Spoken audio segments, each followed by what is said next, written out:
Senhor, nós queremos entrar nesse padrão profundo que o Senhor coloca para nós em Mateus.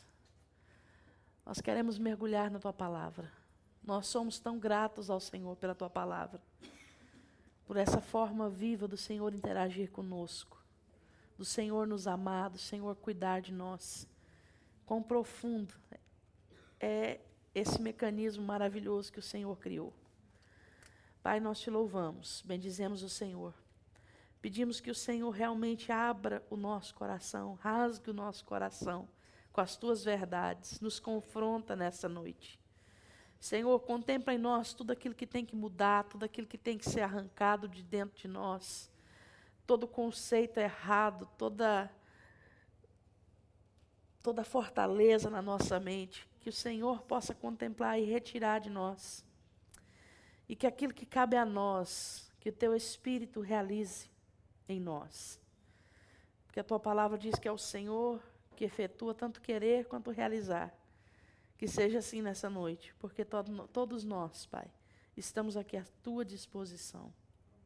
Senhor, todo espírito maligno que vem para roubar a Tua palavra, que vem para distorcer, para trazer distração, eu te peço, Senhor, em nome de Jesus, repreenda.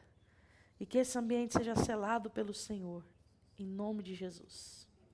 Amém. Então, abra a sua Bíblia rapidinho, Mateus 6. Eu creio que Mateus 6 na sua Bíblia já deve estar amarelado, gasto. Em nome de Jesus está. Nós vimos que quando começa em Mateus 6, Jesus começa a falar então sobre a espiritualidade do reino, sobre a verdadeira forma de ser espiritual. E a primeira coisa que ele fala é que tem que haver honestidade de coração. E a segunda, que tem que haver rejeição pelo exibicionismo. Deus condena o exibicionismo, aquilo que você faz com a intenção de aparecer. Nosso coração tem que ter a intenção o tempo todo de agradar ao Senhor. E falando de espiritualidade, ele fala sobre dar esmolas. Ele mexe diretamente no nosso bolso, porque não tem como ser espiritual e ignorar a parte financeira. Nós vamos ver que a partir do 6 ele vai falar bastante sobre finanças, porque finanças está intimamente ligado ao reino de Deus, porque a palavra de Deus diz: onde está o teu tesouro, aí está o seu coração. Então Deus toca bastante nesse assunto. E falando depois que ele fala de esmolas, ele fala também de jejum e dedica então um tempo especial para a oração. Nós estamos vendo a oração do Pai Nosso, que não é uma mera repetição, mas é uma oração viva, é um mapa que o Senhor Jesus nos dá para que nós possamos orar. Não que nós, crentes, não possamos orar o Pai Nosso. Eu já contei para vocês, muita gente ignorante, que está num lugar, num culto ecumênico, numa reunião com aquele tanto de gente, alguém sugere: vamos fazer uma oração? Vamos. O Pai Nosso: não rezo. O crentão fala, né? Escandaliza todo mundo. Então, não que nós, crentes, não possamos rezar o Pai Nosso. Vamos dizer rezar, porque estamos repetindo. Mas tem que sair do coração, tem que ser uma coisa viva e não mera repetição. Às vezes, nós podemos fazer das nossas orações, que não estão escritas em papel nenhum, vãs repetições. Nós vimos, então, vamos para a reunião, para a oração do Pai Nosso. Eu não estou com a minha Bíblia, eu estou com a Bíblia que eu acho que a tradução é diferente. Mateus 6, a partir do 9. Portanto, vós orareis assim: Pai nosso, que estás no céu, santificado seja o teu nome. Venha o teu reino, faça-se a tua vontade, assim na terra como no céu. O pão nosso de cada dia dá-nos hoje, e perdoa-nos as nossas dívidas, assim como nós temos perdoado aos nossos devedores. E não nos deixe cair em tentação, mas livra-nos do mal. Pois teu é o reino, o poder e a glória para sempre. Amém. Porque se perdoardes aos homens as suas ofensas, também vosso Pai Celeste vos perdoará. Se, porém, não perdoardes aos homens as suas ofensas, tampouco vosso Pai nos céus vos perdoará. Um pouquinho diferente, mas vocês seguiram aí, né? Então, nós vimos vários aspectos. Primeiro, Pai Nosso que estás no céu. Nós vimos Jesus, então, apresentando Deus como Pai. Que coisa tremenda. Quantos estavam aqui domingo? Eu parei.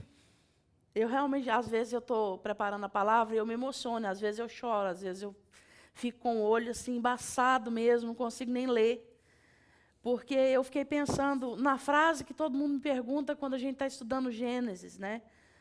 Por que que Deus criou Adão se Deus sabia que Adão ia pecar? Ele podia simplesmente ter falado, não, eu vou me poupar desse trabalho desnecessário. Mas quando ele olhou para Adão, ele viu eu e você. Ele viu nós hoje pegando um caminho contrário de Adão. E ele falou, vai valer a pena. Por causa da Kênia, por causa da Marcelane, por causa do Neto, por causa do Nil, vai valer a pena. Então eu vou suportar tudo isso aqui. Jesus vai morrer na cruz, ele vai se entregar por livre e espontânea vontade, por amor, porque eu quero cada um dos rostinhos que eu estou vendo hoje. E daqueles que já morreram, que agradaram o Senhor, e aqueles que virão, os nossos filhos, nossas gerações benditas, agradando o Senhor. Ele olhou para nós e, por amor, ele fez tudo o que ele fez. Então, Jesus apresenta logo de cara esse relacionamento tão íntimo de Deus com o Pai. E na semana passada nós vimos como esse ser pai foi atacado pelas religiões, pela Igreja Católica especificamente, e foi então descentralizada a figura do pai, colocada a figura da mãe. E eu disse aqui semana passada que não que a mãe não tenha importância, a mãe tem importância. Mas tem um versículo na palavra de Deus que chama muita atenção. Deus fala assim, pode uma mãe se esquecer do filho que ainda mama? Vocês lembram desse versículo? Eu não lembro onde é que está escrito. Mas Isaías 49? Então pode, quantas são mães aqui? Pode uma mãe se esquecer do filho que ainda mama? Pode ou não? Em sã consciência não, né? Mas o Senhor diz assim, todavia, se ela se esquecer, eu não esquecerei de vós. Ou seja, eu sou o Pai, eu não esqueço de vós. Então, Deus volta a figura central para o Pai. A figura central da Bíblia não é a mãe. A figura central é o Pai. E nesse versículo, Deus mostra exatamente o que Ele quer dizer, a mensagem que Ele quer nos trazer. No momento que, olha, não tem amor mais sublime que o amor de mãe. Tem? Não. Mas se o amor de mãe ainda falhar, o meu não falha. Então, Deus mostra que Ele é o supridor, Ele é o guardador, Ele é aquele que nutre, Ele é aquele que como é que fala? Que provê todas as coisas para que a mãe possa, então, cuidar do filho. E volta a figura do pai para o centro da palavra de Deus. Portanto, homens, minha vez de perguntar agora para os homens, quantos aqui são pais? A responsabilidade de vocês é 10 vezes maior do que a da mãe. E muito mais séria do que a da mãe. Não estou dizendo que o homem agora vai ter que sair com uma madeira, um carrinho, amamentando a criança na rua, nada disso. Mas, se for preciso, né? Mas a figura masculina é a figura que proporciona a mãe ser uma boa mãe. E quando você vai estudar a fundo, é interessante que a minha geração é a geração das mães solteiras. Vocês sabem disso, né? A geração dos 15 anos atrás, que é a minha geração, é a geração das mães solteiras. Por que eu estou falando isso? Porque a geração de hoje é a geração onde a droga é epidemia. Por quê? Porque mudou algo na cultura, mudou algo no berço, mudou algo na base. A figura do pai perdeu a importância, porque você não ouviu nenhuma criança morrer de fome porque era filho de mãe solteira. Vocês já viram isso ou não? Não. Muito pelo contrário, a mãe ia à luta, batalhava, fazia. Quantas mulheres eu conheço que já ouvi da boca delas dizer assim, eu sou mãe e pai do meu filho, falam com muito orgulho, eu sou mãe, eu não preciso de marido, eu não preciso de pai, meu filho não precisa de pai, eu sou pai, sou mãe. Então, tudo isso é muito bonitinho, o mundo aplaude de pé, que maravilha, glória a Deus, aleluia. Só que a figura masculina, ela é uma figura que não só provê financeiramente, ela tem que dar uma base emocional, uma base espiritual e também, claro, posteriormente, uma base financeira. Então, a figura masculina, ela é importante, importantíssima, e nós não podemos, nós, igreja, nós temos que ir contra essa cultura de que a mãe é o centro do universo, o pai é o centro do universo. Amém? Dá para entender? Concordam comigo? Glória a Deus. Então, Jesus começa logo, Pai nosso que estás no céu. Ele chama para perto e, ao mesmo tempo, ele coloca no céu. Por que ele não fala assim, Pai nosso que estás conosco, aqui do nosso lado? Porque no céu ele evoca, então, a soberania, a grandiosidade de Deus. Ele é meu Pai, mas ele está no céu, ele pode todas as coisas. Ele domina sobre todas as coisas. Pode falar. É que várias das minhas Bíblias falam nos céus. Uhum. O original está no céu, singular, ou nos céus? Nos céus. Nos céus. É muito difícil. Isso, vários céus. É muito difícil um lugar que está só no céu, mas a maioria fala nos céus. O que fala na de vocês aí? Céus.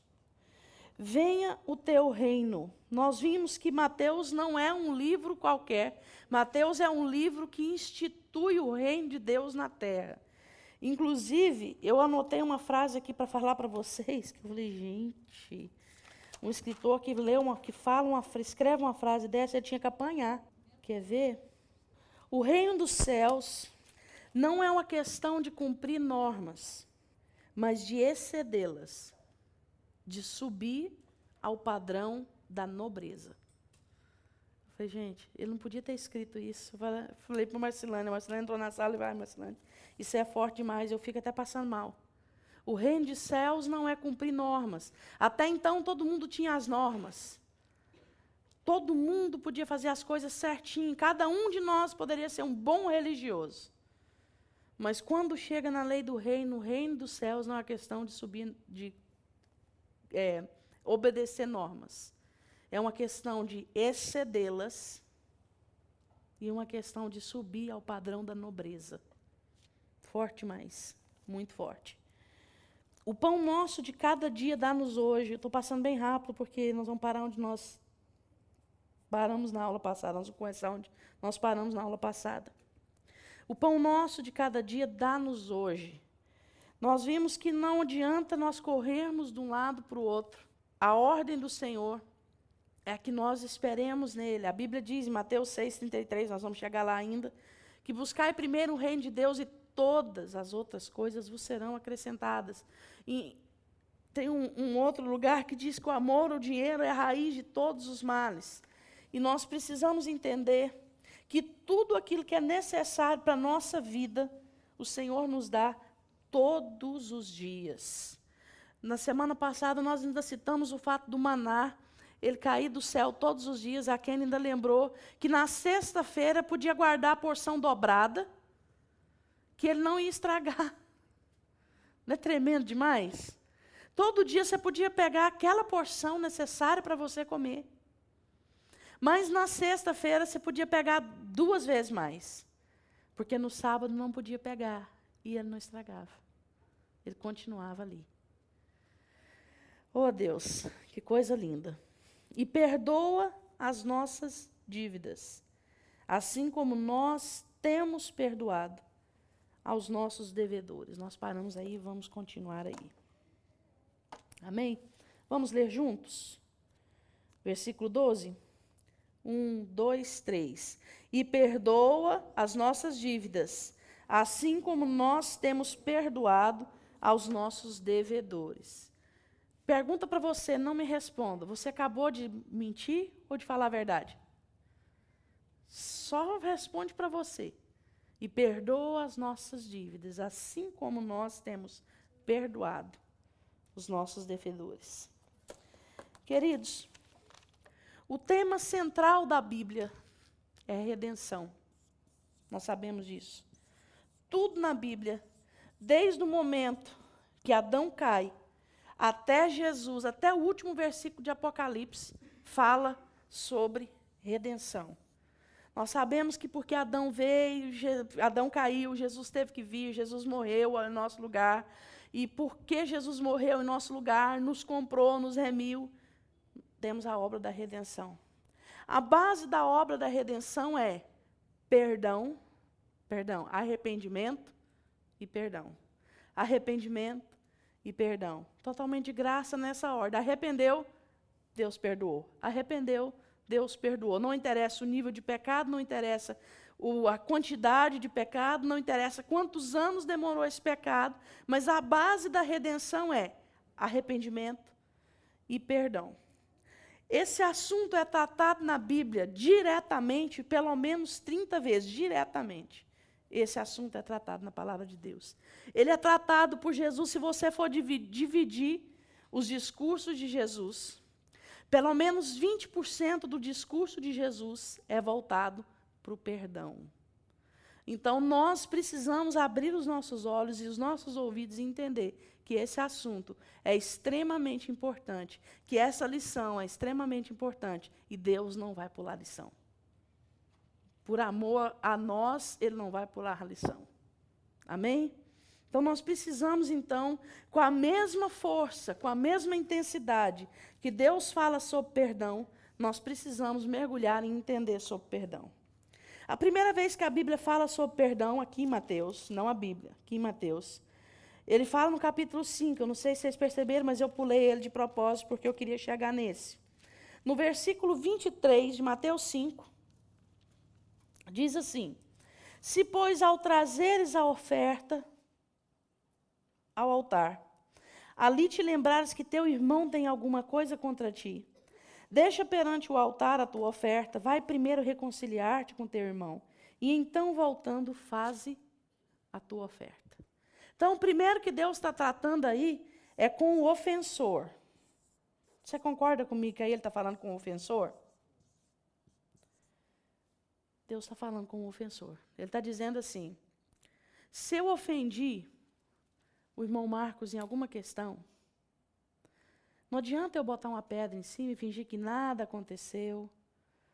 Não vou chegar perto dele, afinal de contas eu ofendi, eu magoei ele, pode ser que ele fique bravo comigo, pode ser que ele esteja ofendido, pode ser que ele esteja chateado, pode ser que ele não queira falar comigo, me resolva me expor. Mas eu venho aqui no altar entregar a minha oferta como se nada tivesse acontecendo, fazendo todo o papel do bom religioso, para todo mundo ver, que coisa linda, né? Ainda dou aquela levantadinha básica no dízimo assim, entrega o meu dízimo, entrega a minha oferta. A palavra de Deus vai dizer não. Quando você vem, lembra, e vai falar com ele primeiro. Porque não adianta fazer algo para todo mundo ver e ignorar aquela pessoa que você ofendeu. O corpo foi ofendido. Então, a primeira coisa que Deus trata é com o ofensor, com aquele que fez alguma coisa. Por que se eu lembrar que o Marcos tem alguma coisa contra mim, por que o Marcos teria alguma coisa contra mim? Porque ele não gosta dos meus olhos azuis, então é isso.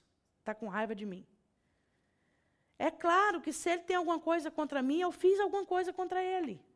De alguma forma eu ofendi. Com intenção ou sem intenção, de alguma forma eu ofendi o Marcos. Então eu devo procurá-lo e pedir perdão. E entrar em conserto antes de entregar a oferta. Deve ter muita gente por aí usando esse versículo para não dar oferta. Não, afinal de contas, eu sei que a pastora Marcelane tem algo contra mim, então é melhor, Deus não quer essa oferta. Deus aí vai acumulando pecado em cima de pecado, né? Vai virando, Kenny, não duvide, tem cada coisa que eu já vi que você não tem noção.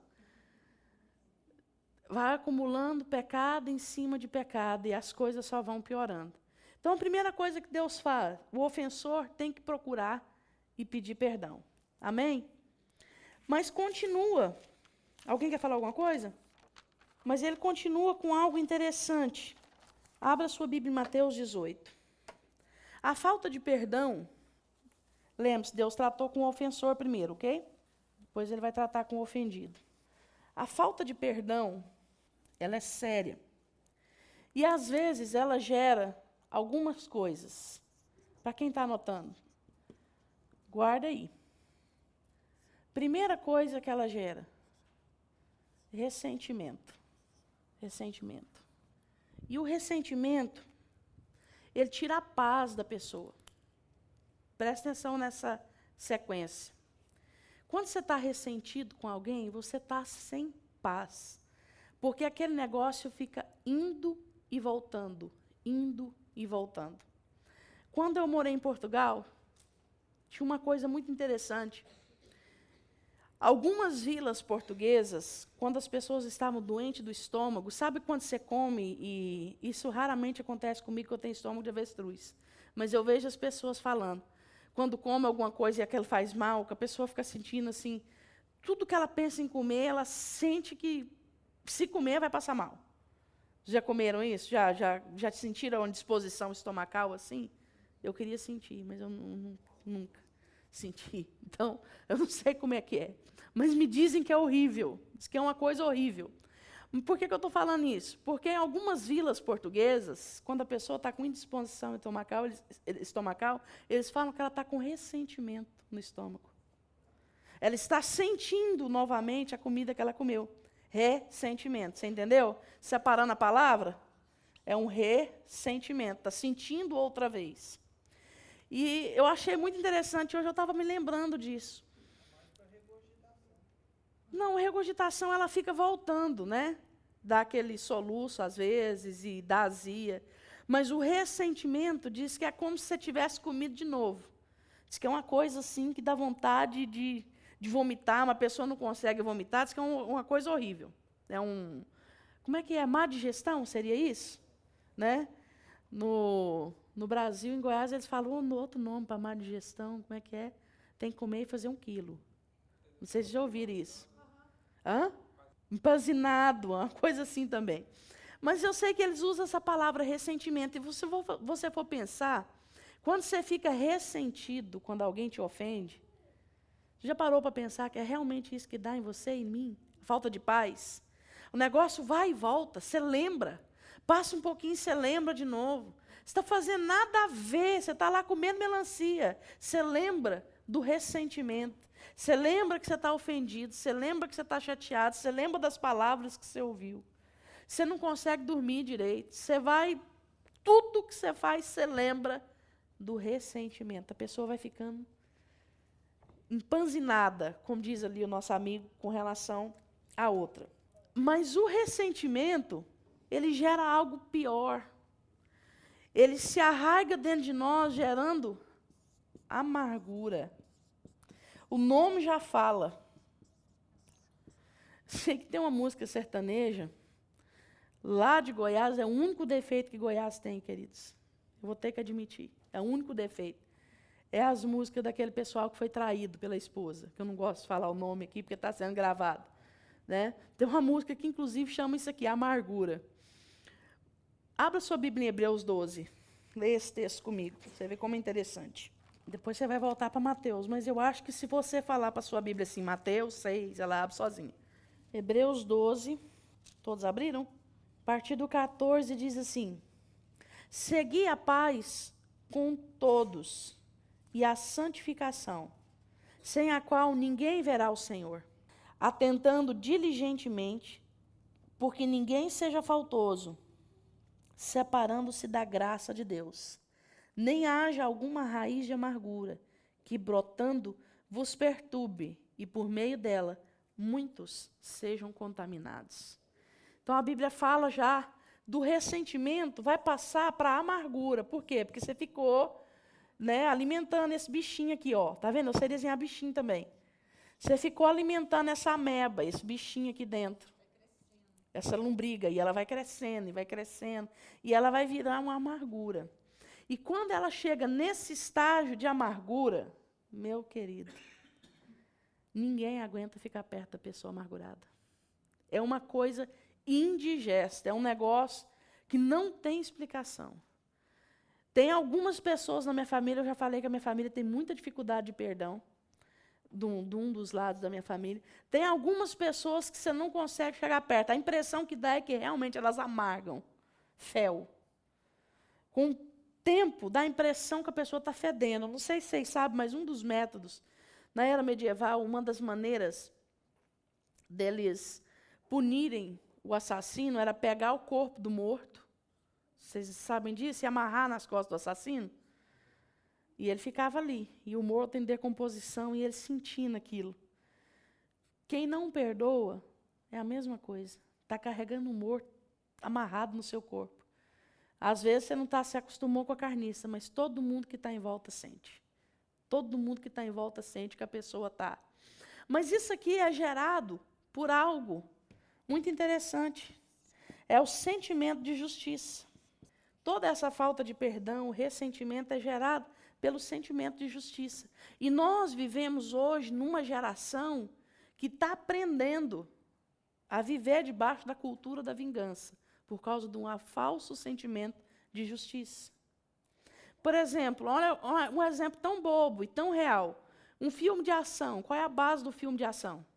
Alguém sofreu uma injustiça, o mocinho então vai resolver, ele pratica vingança o filme todinho, e nós todos torcemos para que ele mate mesmo, para que ele revide mesmo, e no final ele aplica a justiça própria, matando um tanto de gente.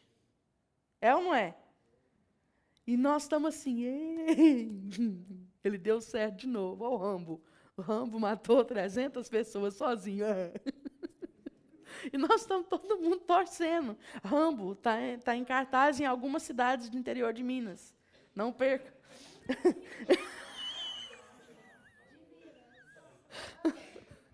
Caeté. Diz que tá em cartaz em Caeté. Lançamento. Rambo 1. É o quê? Os Vingadores. 1, né?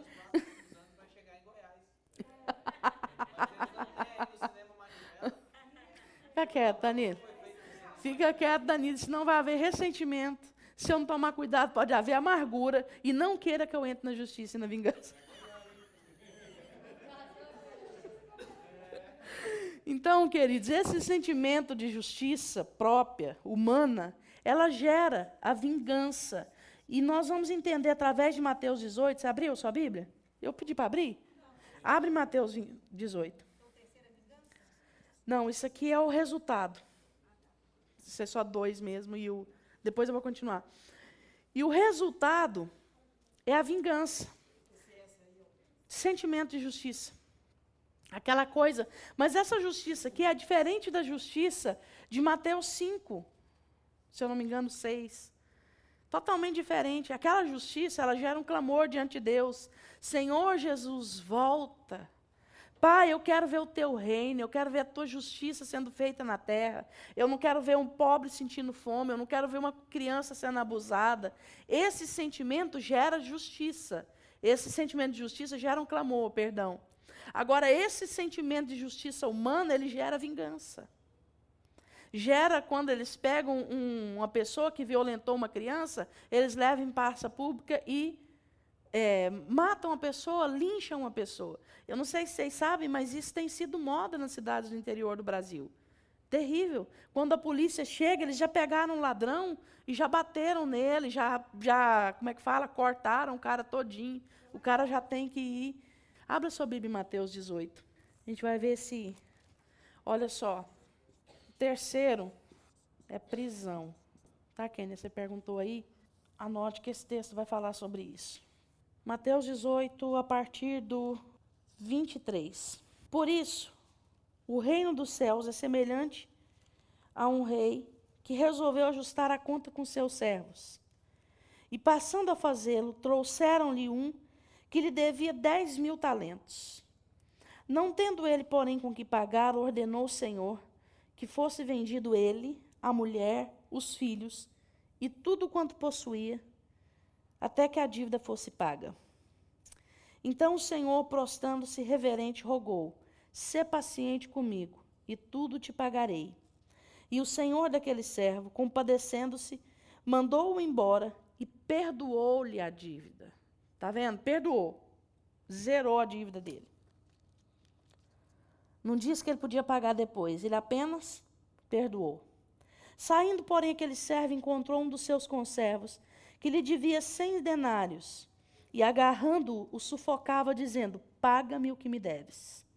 Então o seu conservo, caindo-lhe aos pés, lhe implorava: sê paciente comigo e te pagarei.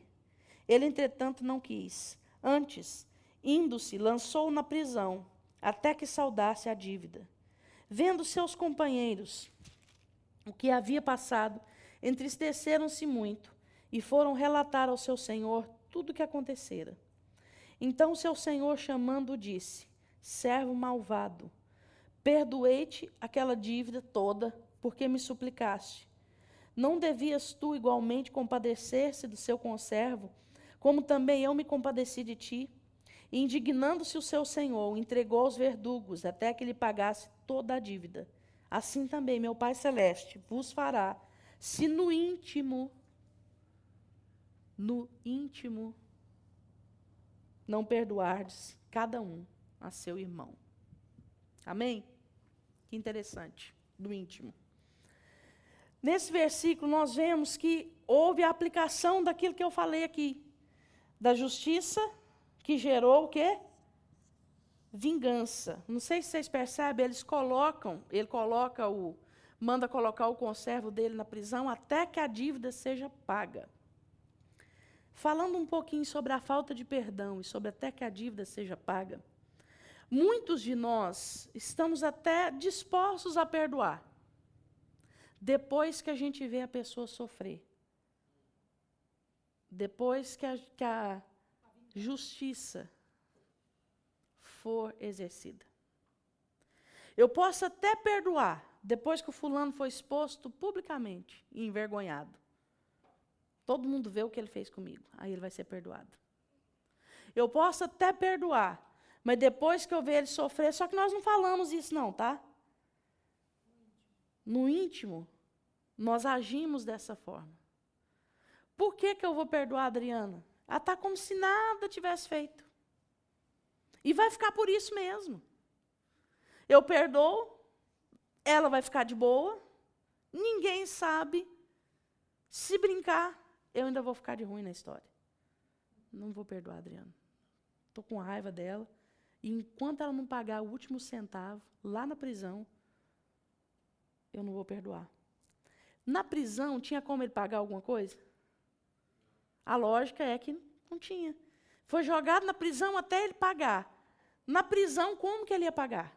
Então, na verdade, não houve aplicação de justiça, houve aplicação do quê? Vingança. E nós agimos com aplicação de vingança com os nossos irmãos, dia após dia. Isso aqui tudo Jesus está falando com relação a irmãos. Ele não está falando com relação aos inimigos. Aos inimigos lá, ele mandou amar e orar por eles. Você sabe por que ele manda perdoar os irmãos? Alguém sabe? O mesmo verbo usado no grego para perdão, ele é usado para colar. Interessante, né? Se eu quebrar essa cadeira e eu falar para o Halisson assim, o Halisson, cola aqui para mim, o lugar no outro. Em grego eu falaria assim, Halisson, perdoa isso aqui para mim. Perdão é uma disposição para andar junto novamente. Pesado, né? Olha só. Não estou falando que ninguém tem que ser bobo e passivo. Eu não estou falando que se você perdoou a dívida de $1.000, eu vou voltar na dívida, ok? Joãozinho te pediu $1.000 emprestado, não te pagou. Ele é seu irmão. O que você vai fazer? Você vai perdoar. Você vai entrar no prejuízo. Porque 1 Coríntios 6 fala que nós devemos sofrer o dano. Amém? Mas aí Joãozinho vem de novo e fala assim, ó, me perdoa. Você está perdoada, já te perdoei. Fazer o quê? Eu não tive opção, Joãozinho. Eu te perdoei. A Bíblia manda eu te perdoar, eu não quis ficar mal com meu pai, eu te perdoei. A minha vontade era te dar uns murros, mas eu não dei, eu te perdoei. Mas então você me empresta $1.000 de novo? João, filho, você vai ter que ralar para conquistar minha confiança de novo. Isso é perdão, queridos. Ah, mas se tivesse perdoado mesmo, emprestava de novo. Aí tem outro nome. Aí é burrice. Certo? Mas você está disposto de novo a andar junto, você está disposto a dar a mão. Você não vai mais sentar do outro lado da igreja porque o Joãozinho está lá direito. Não vou sentar. Hã? Só não vai mais emprestar. você tem a opção. Só não vai mais passar pelaquela situação, não pode, já fez uma vez. Exatamente. Mas você tem que deixar a pessoa... Hã? Isso não é guardar ressentimento. Não. Isso não é guardar ressentimento. Na verdade, você tem que estar disposto a colar. Você tem que estar disposto a andar junto novamente. Entendeu? Não. Você tem que estar disposto. O que eu vou dizer? Há casos e há casos. Nesse momento, nós temos que usar a sabedoria do Espírito. Por que há casos e há casos? Vou dar um exemplo para você. Okay? Ah, mas fulano... Pega um exemplo pesado aqui. O João era casado com a Maria. O João traiu a Maria. Maria se separou do João. 20 anos depois, a Maria se separou do João, mas perdoou. Amém? Não ficou com aquela mágoa, aquele ressentimento. Maria se casou de novo, está vivendo felizes. 20 anos pinta o João no quadro. O infeliz não bastava ter feito uma vez, ainda aparece na vida da Maria de novo. Né? Aparece no quadro. A Maria vai ser amiguinha do João, de andar com ele. Vocês acham que tem que ser? Não, ela casou, ela está bem, tem uma família. Não cabe mais o João no quadro. Mas e o João está sentado no banco da igreja? Tem algo demais a Maria cumprimentar e ser educada, como é com qualquer um outro, mas sem amizade. Aí o João chega e fala, nós podemos ser amigos. Ela, sim, nós podemos ser irmãos, mas amigos nós não podemos ser. Porque nós temos uma história e a nossa história acabou e nós não temos mais lugar para amizade. Então, vale o espírito de sabedoria nesse momento. Agora, houve ali uma disposição para andar juntos. A Maria não falou assim, eu vou sair da igreja, porque o João chegou aqui. Entendeu? Não, que ela pode orar, né? Senhor, leva o João para congregar numa igrejinha longe daqui. No Iraque tem tanta igreja boa, né? No Afeganistão, né? Síria, Alepo, uma igreja. Ô Pai, Senhor, não me... Você está vendo, é que eu aprendi perdão, falando de perdão, né? Falando de prisão. Mas então, é interessante, voltando ao assunto, perdão, brincadeira, gente, mas voltando ao assunto. Ele manda para a prisão para que haja vingança e não justiça. Vingança é completamente diferente de justiça. E Deus fala o seguinte, que a sua vingança, a sua ira, ela não provoca a justiça divina. Deus não deixa nada passar batido e nunca deixará. Nunca deixará. A justiça de Deus, ela não tarda e ela não falha, ela é aplicada na hora exata. Na hora exata. Então, não se preocupe em se vingar de ninguém, se preocupe em perdoar. Porque quando nós não perdoamos, nós entramos na prisão, nós ficamos amargurados, nós ficamos sem paz por causa do ressentimento. E às vezes a pessoa, querida, está dormindo bom só, com o pezão para cima lá, descansando, e você perdendo sono, porque você não perdoou, porque você está magoado, porque você está ressentido. Não só isso. Enquanto ele estiver vivo, ou na sua frente, conserte com ele, que é o que a Bíblia diz. Exatamente. Então, amanhã, enquanto está aqui, eu morrer, você vai falar, Vai ficar em dívida. O Senhor da história, ele usou como vingança ou como justiça com zero? Como justiça. Ele aplicou a justiça. Pela injustiça sofrida. Eu ia falar sobre isso agora. A justiça do homem, ela produz vingança. Mas a justiça de Deus, que no caso aqui é uma alusão à justiça de Deus, quando Deus executa uma disciplina, Ele está executando a justiça divina. A Bíblia diz que ele foi lançado na prisão e entregue aos verdugos. Você sabe o que é verdugos? Quando falam em verdugos, quem lembra do filme Princesa Xuxa contra o Baixo Astral? Ah, não, se vocês não lembrarem, eu vou ficar muito frustrada. Tenho certeza que você lembra, pastor Marcelano, não vem, não. Tinha uns caras assim, muito horrorosos, num pântano, que era um Baixo Astral, você lembra? O lugar que eles moravam? Ok. Ah, você também lembrou, não adianta. Aí, muito pior que eu.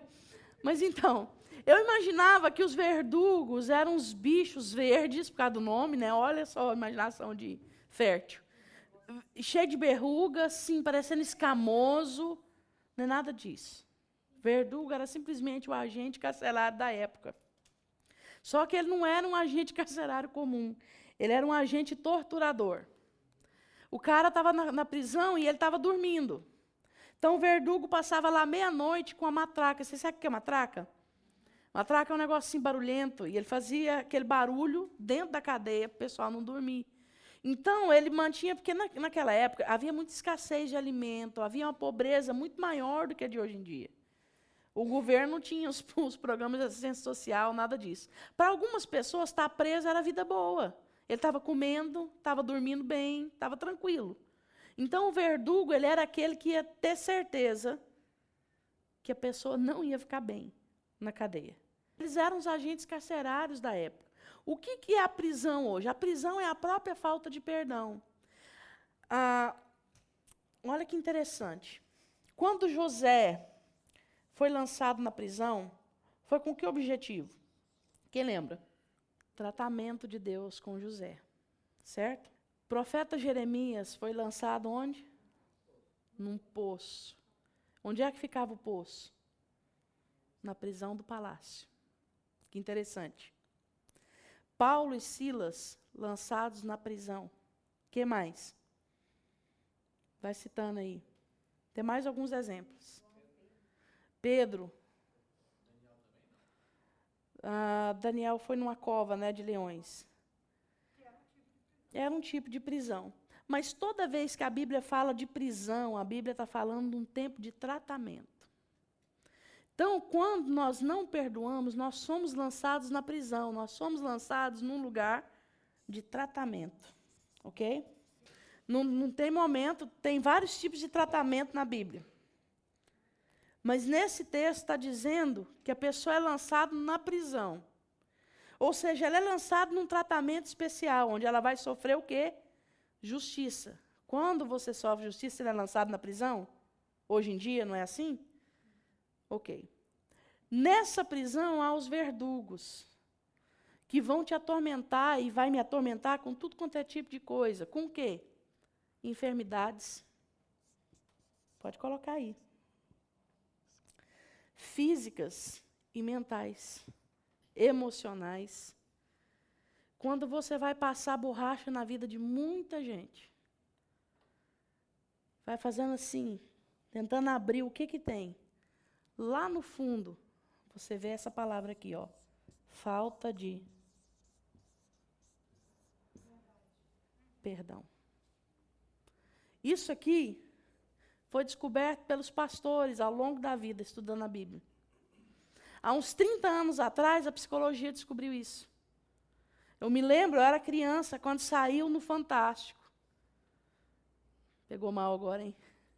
Há uns 30 anos atrás, eu era criança. Pegou bem mal agora. Eu me lembro que saiu no Fantástico que câncer causava... câncer, um dos motivos que causava câncer era a falta de perdão.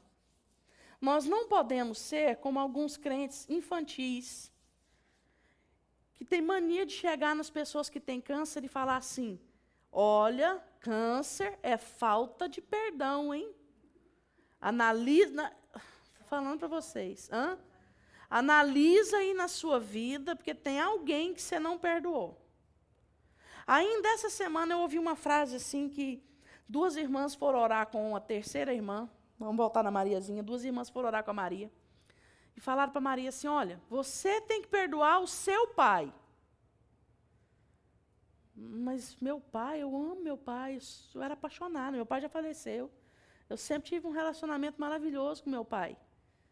Ah, não, mas se Deus está falando para perdoar é porque tem algum motivo.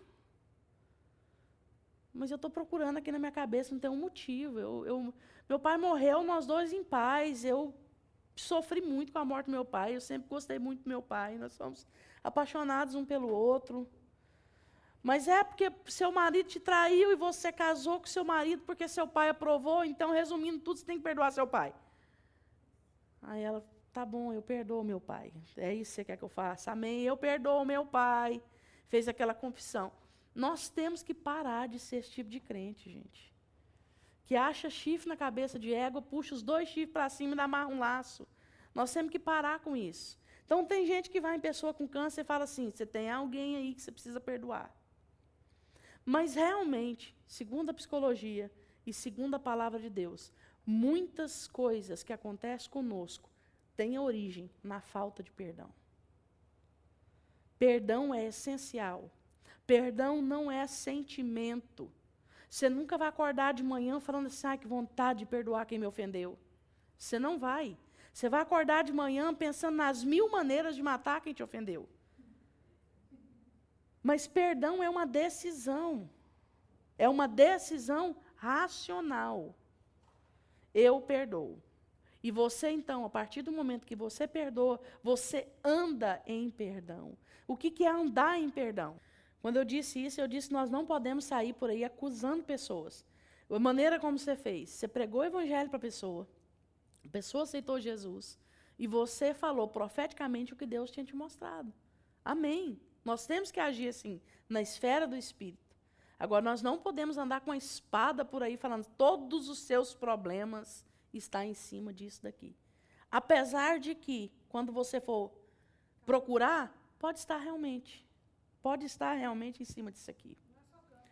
Não é só câncer, é bancarrota financeira, são relacionamentos quebrados. Sabe, eu conheço uma pessoa que tem problema com o filho, mas muito problema com o filho, muito problema com o filho. Do filho sair de casa e ficar 30 dias sem falar com ela, sem dar um telefonema, sem dizer se está vivo ou se está morto. Ok? Era exatamente o que ela fazia com os pais, a mãe dela. Era exatamente o que ela fazia com os pais, nunca houve um conserto. Então, você vai olhar, a raiz do problema, a origem do problema está ali, na falta de conserto. A pessoa está entregue a espíritos atormentadores porque não houve conserto, não houve perdão. Perdão é racional. Você decide perdoar e andar em perdão. Perdão não é esquecimento. Quantas vezes eu já ouvi assim, você lembra, então você nunca perdoou. Come on. Graças a Deus eu lembro. Eu sou um ser humano que tem uma boa memória. Nós lembramos, sim, mas nós não revivemos. Dá para entender?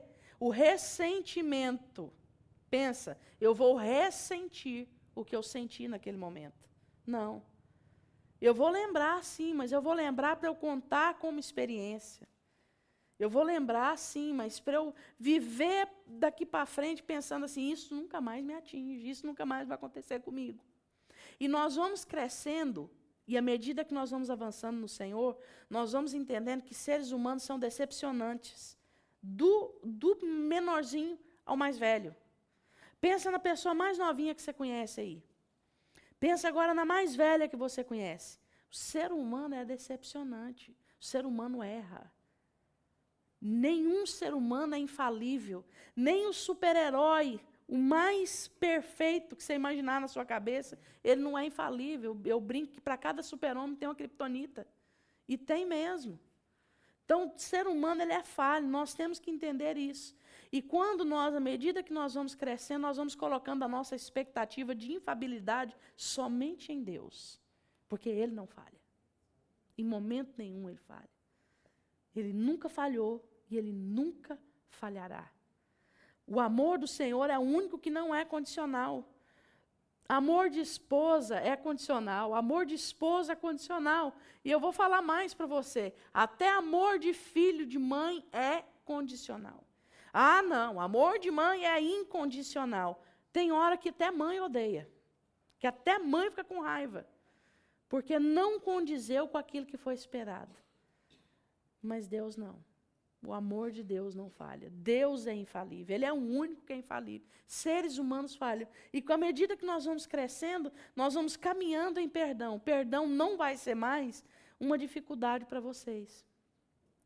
Eu sou uma pessoa que eu tenho muita facilidade de perdoar coisas grandes e dificuldade imensa de perdoar coisas pequenas. Dá para entender ou não? Vou dar um exemplo para vocês. Uma pessoa que perdoa coisa pequena não tem picuinha. Já viu aquela pessoa que tem picuinha? Eu já contei para vocês como é que a minha avó era. Ela mudou, graças a Deus. Oh, Deus, o Senhor é bom. Sério. Minha avó ali ia fazer um negócio. Vamos supor que ela chegou aqui nesse altar para arrumar. Ela não sabia simplesmente chegar aqui, pegar esse livro, pegar essa caixa. Ela não sabia fazer isso. Ela fazia assim. Eu vou pegar esse livro aqui, porque deixaram esse livro fora do lugar.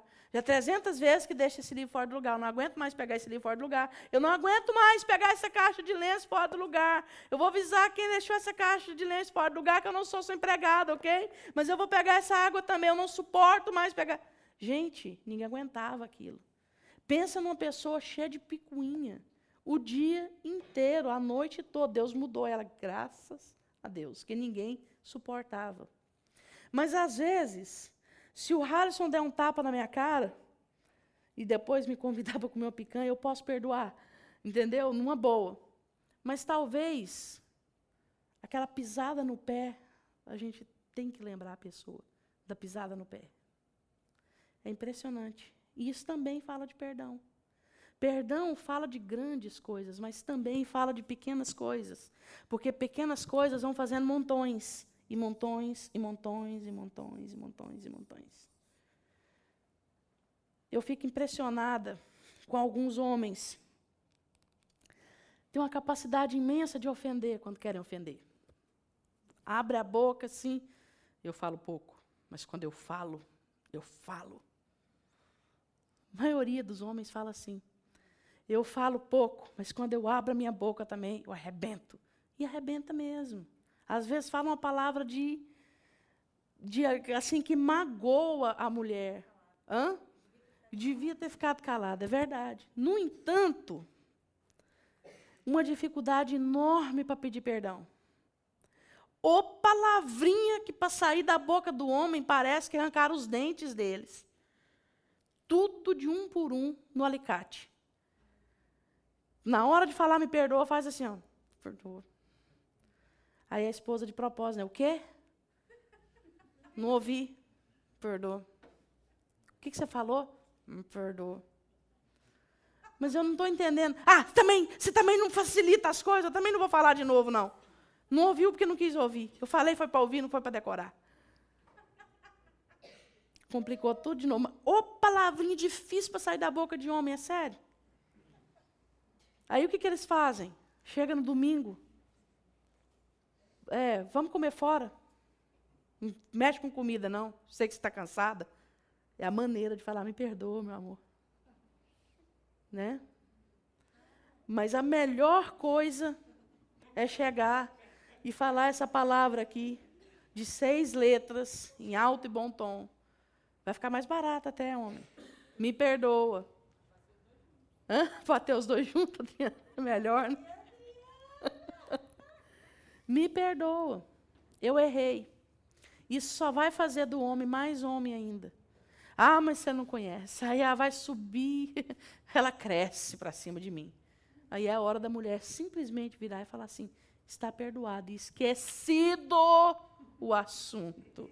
Que essa é a parte mais difícil para a mulher. É incrível, memória de elefante. Na hora de fazer compra, nunca lembra que ele mandou gastar só 100. Né? Mas na hora de lembrar que o camarada fez, mesmo que ele já pediu perdão, é incrível. Lembra de cada vírgula, cada detalhe, sente meu cheiro do momento. Eu lembro que eu estava fritando alho quando você fez aquilo. Eu ia fazer 2 copos de arroz, eu já tinha até separado 2 copos de água morna. Lembra de tudo? Então nós precisamos entender que o perdão é necessário. E para o crente, é um estilo de vida. Toda hora. Toda hora. Mas se eu perdoar demais, fulano não muda. Não é isso que a gente pensa? Aí vem a nossa justiça. Né? Nós entramos na nossa justiça. E eu quero encerrar o estudo bíblico com aquela frase. Nós julgamos os outros pelas atitudes. Verdade, não é? Mas nós julgamos a nós mesmos pelas intenções. Nós precisamos julgar os outros como nós julgamos a si mesmos. Forte demais. Eu ouvi isso, eu falei, ai, Falei para Marcelana, essa frase não devia ter sido escrita. Nós julgamos os outros pelas intenções, pelas atitudes. Mas nós julgamos a nós mesmos pelas intenções. Se o Halisson fez, ele está errado. Halisson. Mas se eu fiz, eu não tive a intenção. Então não foi tão mal assim. Mas o Halisson também não teve. Não, mas ele fez. Ele fez, desculpa. Eu vi, ele fez. Mas você fez também, irmão, mas eu não tive a intenção. Foi sem querer. Né? Fala para a pessoa que está do seu lado, eu vou começar a julgar você pelas intenções. Eu vou começar a julgar você pelas intenções, Alisson. Eu vou ser aquela que vai falar assim, ele não teve a intenção. Amém? Imagina, você sendo ofendido e você olhando para o ofensor e falando assim, tudo bem, não há resquício entre nós, porque eu sei que você não teve intenção de me magoar. Já pensou? Eu acho que a pessoa vai parar, vai ficar olhando para você e fazer assim, hã? Sim, eu não tem nada para perdoar, está tudo zerado entre nós. Por quê? Porque eu sei que você não teve a intenção de me magoar. Como eu sei que você não teve a intenção, não fiquei ofendido, já está tudo zerado. Surpreenda alguém com essa frase essa semana. Amém? Posso ouvir um amém? Amém. É impressionante. E é para tudo, tá? É para tudo. Eu parei, eu falei para a Marcelana, na hora que ela entrou na sala, eu falei, Marcelana, não tem condição de ler mais nada. Por causa dessa frase, eu estava massacrada com essa frase. Queridos, da coisa mais simples à coisa mais grave, nós julgamos os outros pela atitude e nós pela intenção. Lá em casa, eu fico assim, revoltada quando eu vejo uma luz acesa. Mas eu nunca julgo pela intenção, eu julgo pela atitude. Mas se eu esquecer a luz acesa, na hora eu falo, eu não tive a intenção de deixar acesa. É da mínima coisa. Da água que um derruba no chão, até a traição, tudo. Nós julgamos pela atitude, não pela intenção. Quando é nós. Se eu derrubei um copo d'água, eu não tive a intenção. Mas o outro, você sujou que eu acabei de limpar. Maldito. Vamos ficar de pé, queridos, vamos orar.